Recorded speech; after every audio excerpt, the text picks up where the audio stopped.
Përshëndetje nga edicioni informativ i lajmeve këtu në Top Channel. Në vijim do të ndiqni në Pogradec u mbajtën omazhe për Egli Progën, ndërsa motra e tij kërkoi në emër të familjes që drejtësia të vendoset në vend dhe ngjarja të mos politizohet. Kuvendi i kërkon autoritetit për informim mbi dokumentet e sigurimit të shtetit që të bëjë një riverifikim të certifikatave të lëshuara për politikanët nga ish komisionet Bezhani dhe Mezini. Reali Madridit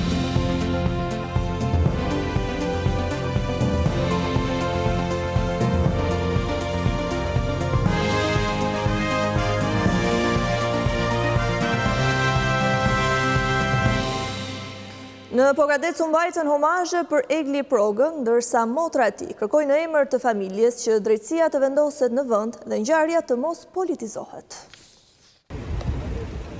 Mbrëmjen e së mërkurës u mbajtën omazhe për Egli Progën në Pogradec, në vendin ku ai humbi jetën pasi u dhënua nga Denis Meçe. Jonida, motra e të ndjerit, ka bërë apel për drejtësi dhe deklaroi në emër të familjes së të ndjerit se nuk dëshirojnë që nga kjo fatkesi të përfitojë dikush e as të politizohet ngjarja. Nuk dua që të përfitojë askush nga vllai im.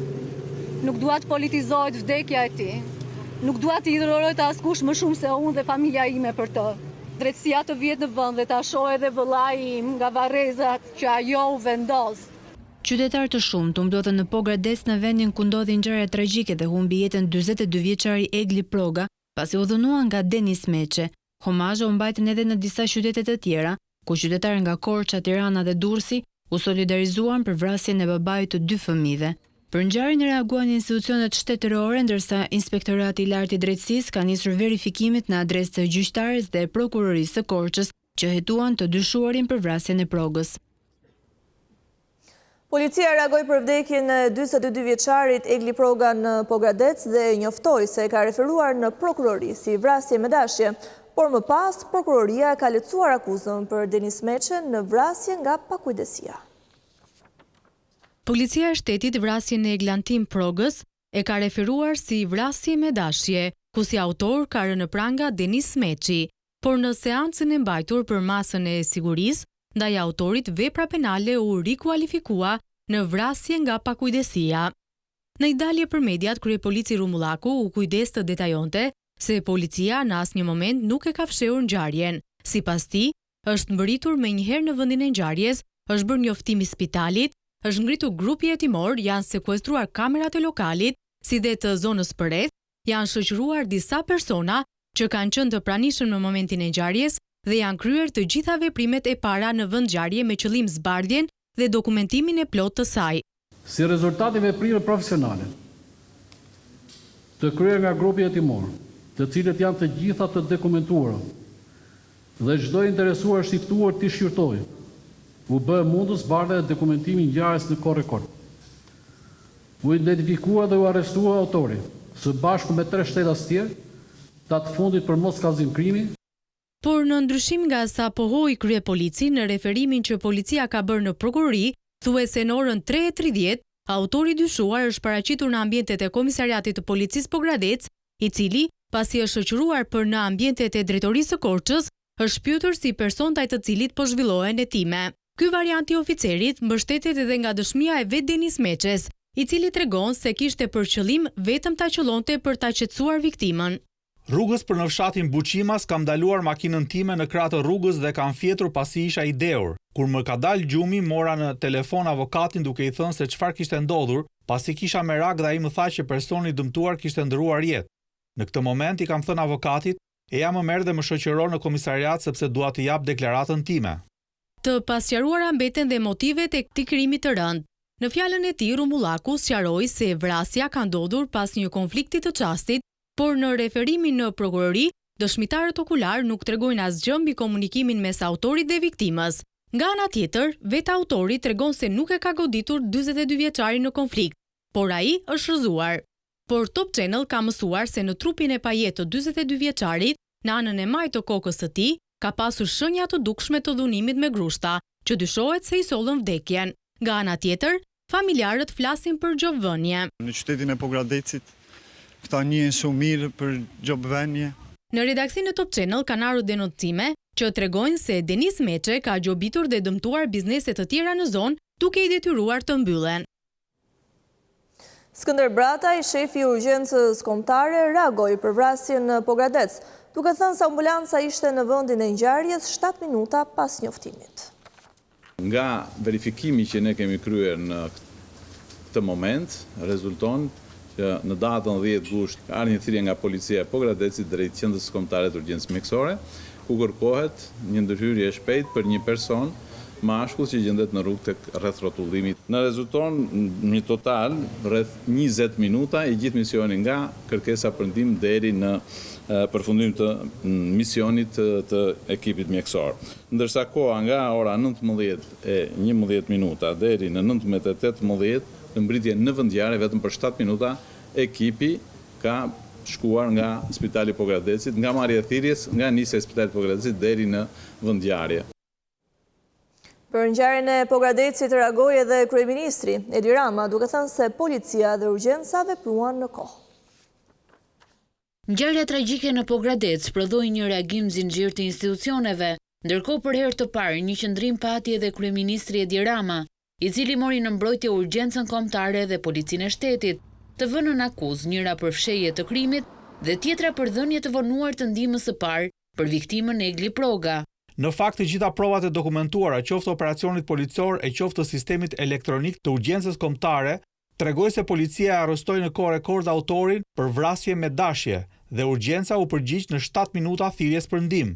Prokuroria po heton për veprën vrasje nga pakujdesia, por për kryeministrin akuzat e ngritura nga organi i drejtësisë nuk kanë lidhje as me uniformat blu dhe as me ato të bardha. Vrasja nga pakujdesia e ngritur si akuzë nga prokuroria, e cila tingëllon e pakuptueshme për çdo që është njohur me dinamikën e kësaj ngjarje tragjike, nuk ka asnjë lidhje me policinë e shtetit apo me punonësit e urgjencës. Ky është dhe konkluzioni i Agjencisë së Mbikëqyrjes Policore, e cila është angazhuar nga Ministria e Brendshme më njëherë pas daljes së pretendimeve apo fabrikimeve mbi rrjedhën e ngjarjes, duke kryer kontrollin e të gjitha hapave të operacionit për kapjen e autorit të vrasjes. Kreu i ekzekutivit i bashkoi thirrjes së policisë për t'u referuar dokumentave zyrtare të operacionit, me qëllim shmangjen e dezinformimit, si dhe lojën e turpshme që po bëhet për qëllime politike sipas tij nga opozita. Në një tjetër reagim gjatë pasdites së të mërkurës, kryeministri Edi Rama hodhi poshtë lajmet për deklarata kontradiktore të shtetit për rastin e Egli Progës. Ky është rasti tipik i një maskarade të krijuar qëllimisht dhe si provë maskaradës, mjafton vetëm fakti se askush nga nxitësit dhe komentatorët e maskaradës nuk ju referua asnjë çast komunikatës së policisë vendore të Korçës, po së bashku ju referuan dizinformimeve e keq informimeve të njëri tjetrit për të helmuar sa më shumë opinionin publik, thekson kryeministri. Edi Rama shprehet se faktet janë në dosjet e policisë dhe urgjencës, e cila i ka në një regjistër digjital minutat e sekondat e thirrjeve përkatëse. Rama i cilsoi akuzat ndaj institucioneve si filmin e neveritshëm të njëjtëve sharlatan të paudh që maskaradat i kanë profesion në politikë e në media. Inspektorati i Lartë i Drejtësisë ka kërkuar verifikim të punës së gjyqtares dhe prokurorit të Korçës, që referoi ngjarjen e Pogradecit si vrasje nga pakujdesia. Inspektori i Lartë i Drejtësisë deklaron se ka nisur verifikimet në adresë të gjyqtares dhe prokurores së Korçës që hetuan Denis Meçen dhe vrasjen e Englantin Perez, i cili humbi jetën në qytetin e Pogradecit. Ajo që kërkojnë të zbulojnë inspektorët është pikërisht rrethana se si u ndryshua vepra penale e vrasjes me dashje në adresë të Meçes dhe se si ai doli përpara gjyqtares së masave të sigurimit personal me një akuzë tjetër, atë të vrasjes nga pakujdesia. Ky është vendimi që Top Channel e disponon, ku gjyqtarja Lulieta Kole ka pranuar kërkesën e prokurores për të lënë në arrest me burg Denis Meçen për një vepër tjetër nga ajo që ka referuar policia e shtetit.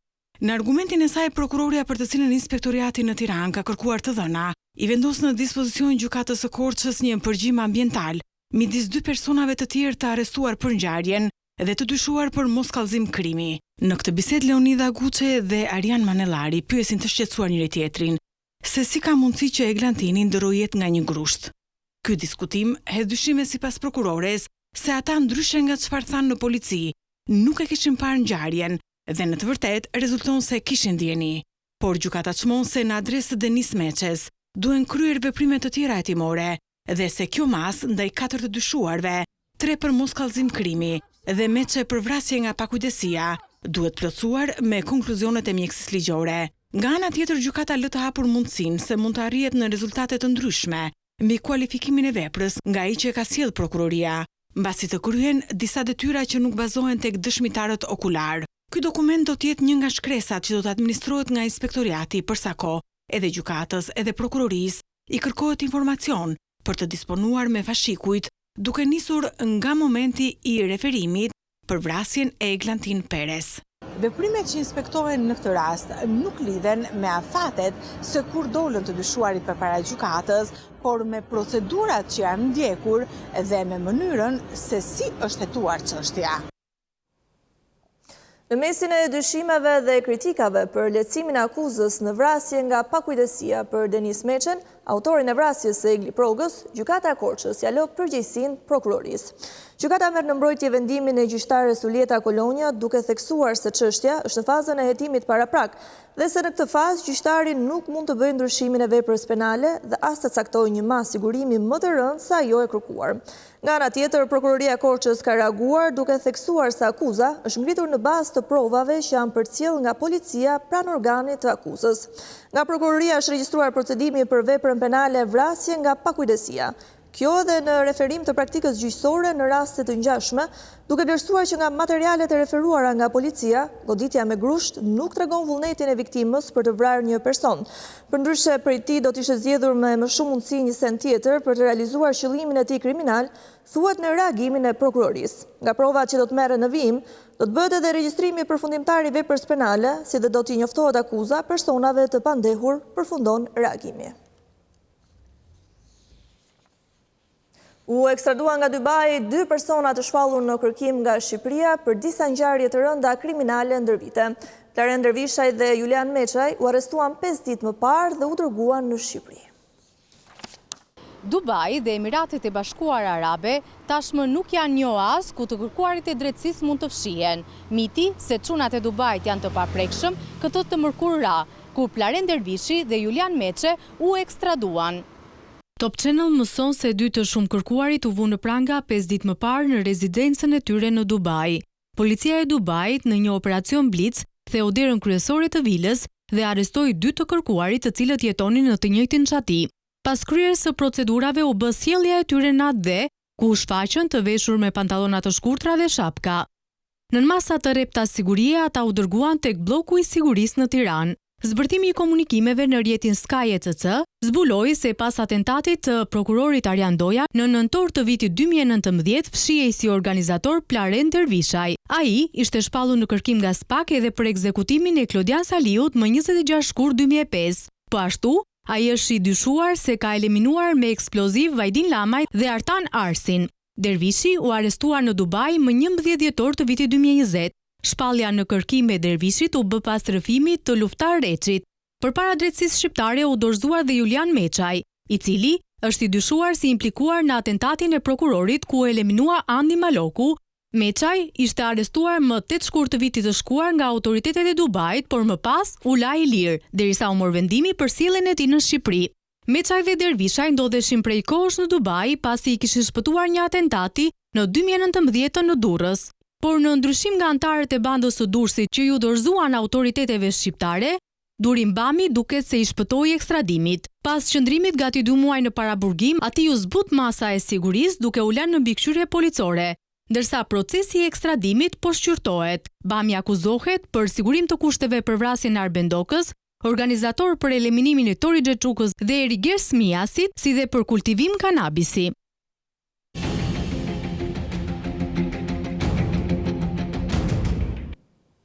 Kuvendi kërkon autoritetit për informim mbi dokumentet e sigurimit të shtetit që të bëjë një riverifikim të certifikatave të lëshuara për politikanët nga ish-komisionet Bezhani dhe Mezini. Para se zgjedhjet të trokasin, parlamenti kërkon që ish-bashkëpunëtorëve të sigurimit të shtetit të mbyllen shtigjet për të futur në politikë. Në detyrat që kuvendi ka lënë autoritetit të dosjeve për vitin 2024 është kalimi në filtrin e tij të politikanëve që kanë arritur të shpëtonin rrjetës së komisioneve Mezini dhe Bezhani, të cilët edhe pse u ngritën pas rënies së regjimit komunist për t'i pamundsuar ish-spionëve futje në politikë, dështuan. Kuvendi kërkon që autoriteti për informimin mbi dokumentet e ish sigurimit të shtetit për vitin 2024 të intensifikojë bashkëpunimin me institucionet kushtetuese dhe autoritetet publike për i verifikim të figurës së zyrtarëve të pajisur më parë me certifikat pastërtie nga komisionet Bezhani dhe Mezini. Pastrimi i politikës nga spionët nuk do të thotë vetëm një parlament pa ish bashkëpunëtor të sigurimit, por edhe parti politike pa drejtues të tillë. Autoritetit të dosjeve i kërkohet që të vendosen urat e bashkëpunimit me Komisionin Qendror të Zgjedhjeve për identifikimin e ndërhyrjeve të duhura në kodin elektoral dhe ligjin e partive politike. Kuvendi kërkon që autoriteti për informimin mbi dokumentet e ish sigurimit të shtetit për vitin 2024 të bashkëpunojë me Komisionin Qendror të Zgjedhjeve për ndryshimet e nevojshme të kuadrit ligjor ekzistues lidhur me integritetin e zyrtarëve, kodit zgjedhor apo ligjit për partitë politike në përputhje me standardet ndërkombëtare dhe të angazhohet për verifikimin e të gjithë kandidatëve në zgjedhje. Në korrikun e vitit 2022, autoriteti i dosjeve njoftoi Kuvendin se kishte gjetur në arkivën e ish sigurimit politikanin me iniciale IM, por që e kishte të pamundur të verifikonte nëse bëhej fjalë për ish presidentin Ilir Meta, pasi ai kishte kaluar filtrat e komisioneve Mezini dhe Bezhani. Parlamenti u vë në lëvizje duke e shfuqizuar këtë klauzol që mbronte ish spionët e infiltruar në politikë, ndërkohë të majtë dhe të djathtë nxituan të depozitonin një sër nismash në kuvend që i mbyllnin derën jo vetëm ish bashkëpunëtorëve të sigurimit, por edhe ish sekretarëve të Partisë së Punës. Por edhe pse kanë kaluar 2 vite nga ky moment, politika i ka lënë në harres nismat e saj, të cilat vijojnë të qëndrojnë në pritje në sirtarët e kuvendit.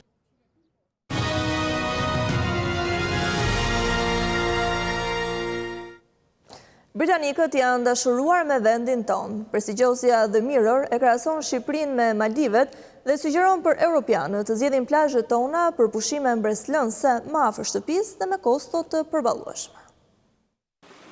Maldivet janë një destinacion spektakolar pushimesh, por distanca dhe çmimet e larta i bëjnë të papërballueshme për pushuesit nga Europa.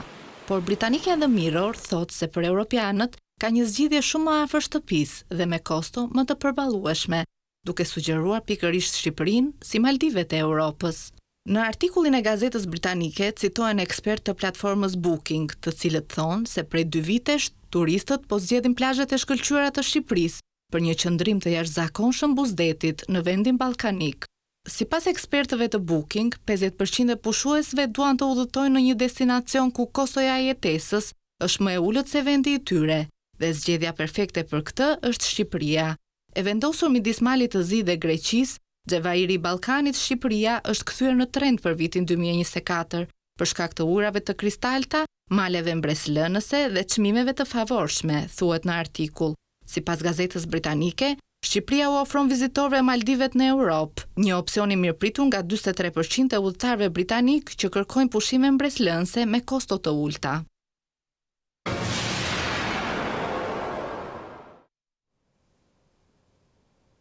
Greqia regjistroi 4 vdekje të reja nga virusi i Nilit perëndimor, ndërsa rezultojnë zyrtarisht 76 raste që po trajtohen në spital. Greqia ka regjistruar 4 vdekje të reja nga virusi Nilit perëndimor, duke e çuar në 10 numrin e personave që kanë humbur jetën këtë vit nga ndërlikimet e infektimit të këtij virusi. Sipas raportit të fundit të Organizatës Kombëtare të Shëndetit Publik, nga fillimi i periudhës së përhapjes së tij deri më sot, janë diagnostikuar dhe analizuar gjithsej 76 raste, të gjitha tek shtetas grek, prej të cilëve 57 kanë paraqitur pasoja tek sistemi nervor qendror me encefalit, meningjit ose paralizë akute flakside dhe 19 raste të tjera me simptoma më të lehta. Vetëm javën e fundit u diagnostikuan 21 raste të reja tek qytetarët grek dhe 2 tek persona të ardhur nga jashtë Greqisë. Mosha mesatare pacientëve me pasoja më të rënda është 75 vjeç, ndërsa të infektuarit janë nga 4 deri në 92 vjeç. Rastet e infektimeve me virusin në fjalë janë regjistruar në njësitë rajonale në Larisa, Kardica, Lefkada, Halkidiki, Pela, Seres, Kilkis, Imathia, Ahaia, Thesprotia, sektori jugor i Athinës, Orodopi dhe periferia e Selanikut. Për momentin në spitale po trajtohen 15 persona, mes të cilëve 7 në repartin e kujdesit intensiv, dhe autoritetet shëndetësore u kanë bërë thirrje qytetarëve që të marrin masa mbrojtëse individuale ndaj mushkonjave. Siç theksojnë specialistët, për çdo rast infeksioni me virusin e Nilit perëndimor, me sulm në sistemi nervor qendror, janë afërsisht 140 persona të infektuar me simptoma të lehta ose asimptomatik dhe këtë vit janë regjistruar më shumë raste në vend se në vitet e mëparshme. Virusi Nilit perëndimor që përhapet nëpërmjet pickimit të mushkonjave të infektuara, i zhdukur për disa vjet u rishfaq në vitin 2017, jo vetëm në Greqi, por edhe në disa vende europiane si Italia, Franca, Qipro apo Rumania. Për Top Channel, Greqi, Aleksandr Marku.